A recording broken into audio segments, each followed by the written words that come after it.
Hey guys, what's up? Welcome back here to today's edition of Intuitive Angling. And man, I really appreciate you guys making some time out of your day to spend with me and checking the video out. And got a good show for you all today. We're going to be giving tips and advice on fishing a football head jig during the summer months, because at the time of filming this video, it's the first week of June and we are in prime football head jig season. And if you guys have never caught a bass on a football head jig, you're going to really enjoy this. And if you guys are fans of football head jigs, I got some good tips and modifications I'm going to show you here that I think it might increase your success out there on the water. Also, guys, before we get started, a quick reminder, just want to let everybody know that we do have that Father's Day sale going on in my Solar Bat series glasses right now, the RB2s and RB3 signature series. Between now and Father's Day, you can get them at 30% off. Any purchase over $98, you get a free pair of Solar Bat safety glasses. So I'll put that Solar Bat link in the description. And also, guys, anyone interested in booking an on-the-water lesson with me, you can do that by going to my Facebook page, Randy Blaukat Professional Angler. Just shoot me a private message and I'll give you all the details, so appreciate that. Okay, guys, football head jigs, these are incredible baits. It's like if you've never fished one, there's something about a football head jig. It's basically the same thing as any other jig. It's a lead head with a hook and a skirt on it, and you put a trailer on it. That in the summertime of the year, it's probably it's no doubt one of the top 3 lures you can throw. In the summertime, football head jig, like a big 10-inch worm, and maybe a big deep diving crankbait are some of the top 3 choices. But a football head jig is really unique in the fact that it allows you to cover a lot of deep water in a hurry. It produces numbers of fish and it produces big fish. Prior to spotlighting for bass, lots of tournaments got won in the summertime of the year on football head jigs, and they're still some of the most versatile and effective lures out there. So what I want to do today is I want to show you some modifications. I want to show you some how to rig it with different trailers, a little bit about how to fish it and the type of areas to look for, and just to sort of maximize the whole technique. So first of all, the football head jigs come in a lot of different sizes. Probably like the 1/2 ounce and 3/4 are the most well-known. That's probably all you need, guys, is a 1/2 ounce head and a 3/4 ounce head. If I'm fishing windy conditions or water that's, maybe deeper than 10 foot, I'll use the 3/4 ounce model. And if I'm fishing calmer conditions, a little bit tougher fishing conditions, water less than 10 foot deep, I'll use the 1/2 ounce model.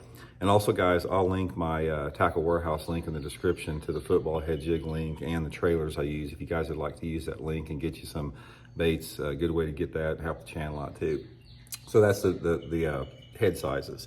Colors, I keep them very basic. When you're talking them in terms of colors, you just want something natural, some type of a green pumpkin, brown, or watermelon. Most of the time, football head jig fishing is not for dirty water. In fact, it's not.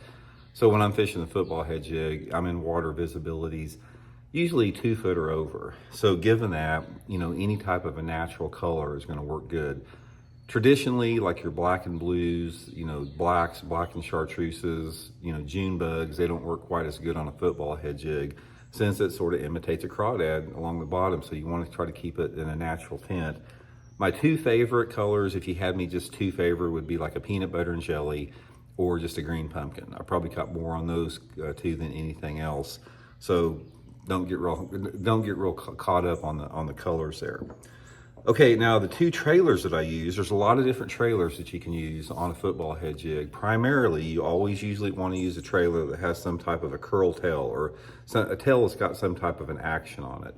You normally just don't use like a piece of plastic that doesn't have any movement. So the 2 that I use, I'm going to show you how I modify them here, is a Zoom Z-Craw, full-size Z-Craw, and a full-size Zoom brushhog here, based upon what I'm trying to accomplish. So let's rig up both of them here, and I'll sort of show you, talk a little bit about the situations they work the best in. The Z-Craw here is probably my #1 choice, and normally what I do is I'll come in, and these things have got ribs in it here, guys.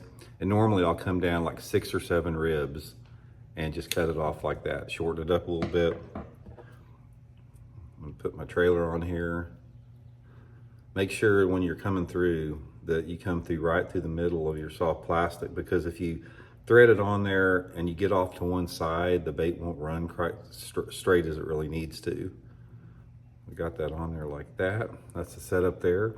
And then what you want to do with that is always with your skirt on both of them, you want to modify that skirt by See how uniform that is at the bottom? You don't want that. That does not look natural. Come in there and just about halfway up, just start nipping a few strands out like that. Actually shortening it up a little bit where you got some sort of crazy strands coming out.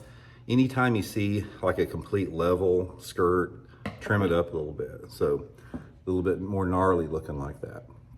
Okay, now the next thing with that is your weed guard on a football head jig. A lot of times you don't even need one. If you're dragging this football head along a clean bottom or something, you don't really even need it. So I like to thin my weed guard out simply because on a football head jig, you're normally fishing, you know, a little bit lighter setup, a little bit lighter line. You got longer casts and deeper water, and the hook on a football head jig is usually a lighter wire hook. So I usually come in, I'll cut parallel to the hook, and I cut it down like that. And then I normally come in and I'll cut about maybe 10 strands out of the weed guard. So I've got a little bit more downsized weed guard, and that is set up perfect for that. And then my final step is I'm gonna put a little bit of dye on the tail.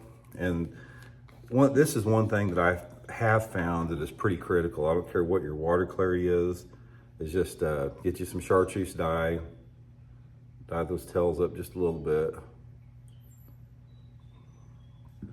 Actually, I prefer like the spray dye, but got a nice little chartreuse tail. That's an edible looking tidbit there, guys. Look at that, isn't that good looking color there? I promise you that'll get you some bites there. Okay, now the next one is the brush hog. And after I rig these up, I'm gonna tell you a little bit about, excuse me, when each one of them works the best. But on the brush hog, what I'm gonna do some more modification on it. First of all, I'm gonna pinch the legs off. You don't really need these top legs here. And then I'm gonna cut it just below where that is. So I've got my brush hog like this. And then I'm gonna thread it up. Make sure your wings, when you thread this brush hog in there, your wings are off to the side a little bit. Get that in there, and then I'm gonna go through my same process with trimming up the skirt. One of the things about it, guys, it's really critical on the football head jig is you always want your curly tails to be able to move unimpeded by the skirt. So don't ever let the skirt get in the way of that. I'm gonna trim my weed guard up a little bit. Either take these strands out, then I'm gonna dye the tails.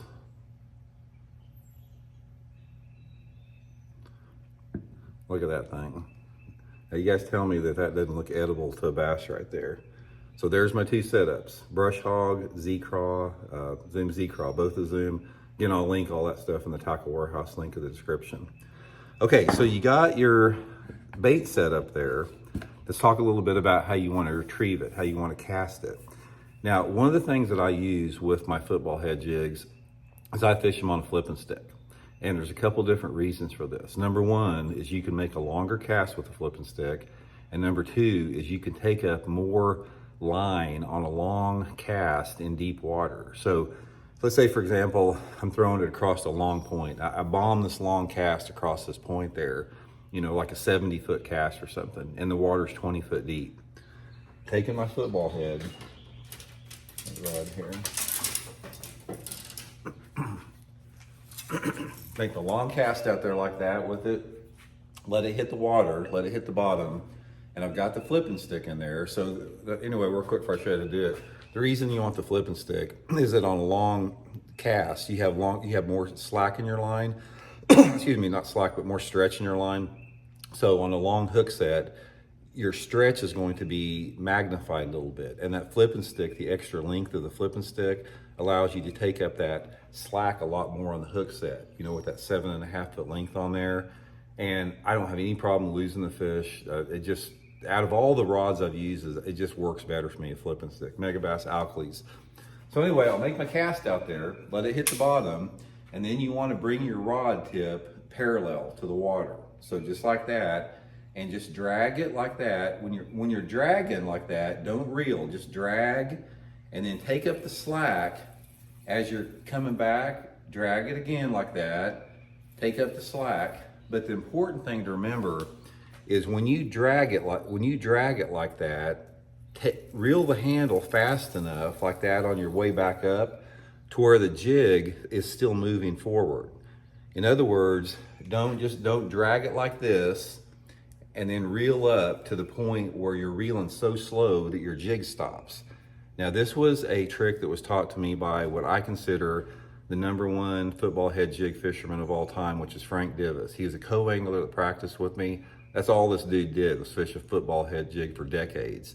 And this is one of the tricks he taught me, is that you want to, when you bring that slack up like that, you want to reel it fast enough to where that jig is still moving. So in other words, let's say you're dragging it along like this when you're pulling it, and then when you sweep back like that, the jig just slows down a little bit, and then it speeds up a little bit, and then it slows down a little bit. And then on top of that, when you get the bait about halfway back to the boat, let's say, for example, you've thrown it out there, it's hit the bottom, you've worked it maybe 15 or 20 feet, and you're reeling it like this, once in a while, just snap it like that. Just snap it with your rod tip like that. So you got this jig, you're pulling it along the bottom like that. You got the attention of the fish. This fish is swimming down towards the jig. It's moving down there. It's looking at that jig a little bit. It slows down when you're taking up the slack, and then you twitch it like that, and it darts forward like that, just about that far. And if that bass is nose down and they're looking at, and it darts like that, just that sudden darting action a lot of times will create a reaction strike for that fish to hit it. So that is the basic presentation with it. Now let's talk a little bit about where you want to fish it. You can fish a football head jig anywhere. I've caught them on going down rocky banks with it. I've caught them on points. I've caught them on ledges. I've caught them on drop-offs. I've caught them just over flats. Anywhere that you have to cover a lot of deep water or deeper water in a hurry, a football head jig is going to work. My favorite place to fish it is on points and drop-offs. It's the easiest thing to do. If you've never caught a bass on a football head jig, the best way to do it is in June or July.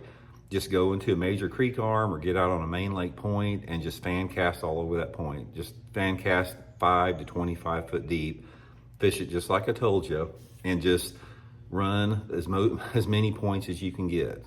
One of the things you're going to find in summertime fishing with a football head jig is you may pull up to one point and you catch 1 or 2 fish on it. Then you fish 6 or 7 points that look just like it, never get a bite on it. And then you fish another point and you'll catch 5 or 10 on it. You know, these fish will group up on those points, sometimes, in little wolf packs. And of course, you just need to fish to find the fish. Don't rely on the umbilical cord, the forward facing, to show you if there's any fish there. Just, use it the traditional way. You can still cover a lot of water with it, and it's really effective like that. Ledges, all the TVA lakes are famous for a football head jig. If you fish flats, like big vast grass flats or rock flats like up north for smallmouth, that can be really good. And I've caught them just going down flatter banks, just gravelly, flat sloping banks. You can catch them as well with that. Usually what happens if I'm fishing less than, say, 6 or 7 foot of water, I don't go to a football head jig. I go to a swing head jig, like the Biffle hard head. It seems like in shallow water that works a little bit better. But anyway, guys, that's just some basic tips on it. Like I said, if you just rig them up the way I showed you here, like I said, keep it simple for yourself. Rig it up like this, get you on some points, cover 50 points in a day's fishing, and you'll definitely get some bites. Most of the time, guys, I do fish it. I use 15 to 17 pound test Seaguar and Vizex fluorocarbon line, and just fun way to catch them. You'll get some bites doing it. So hope it helps out. We'll see you later.